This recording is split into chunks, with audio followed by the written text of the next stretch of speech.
খাবারের প্রলোভন দেখিয়ে 8 বছরের নাবালিকাকে ধর্ষণের চেষ্টা। অভিযুক্ত বাইরের কেউ নয়, নাবালিকার বাড়ি লাগোয়া এক প্রতিবেশী। 58 বছরের সেই বৃদ্ধকে দাদু বলেই ডাকত নাবালিকা। অভিযুক্ত পলান চন্দ্র বসাক পলাতক। কোচবিহারের দিনহাটার বাসিন্দাই নাবালিকার পরিবারের অভিযোগ, বৃহস্পতিবার সন্ধ্যায় বাড়িতে একা ছিল নাবালিকা।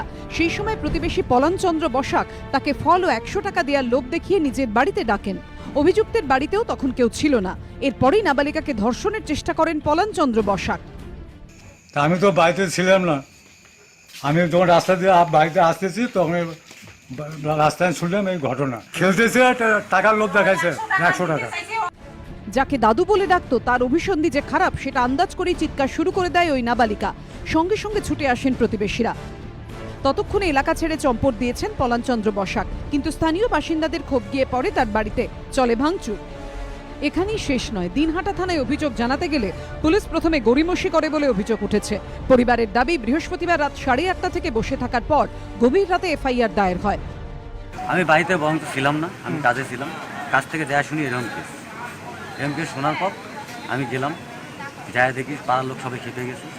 খেপে যাওয়ার পর আমরা থানায় আসি কেস করতে। আমি চাই যে তার উপলম্ব শাস্তি হোক।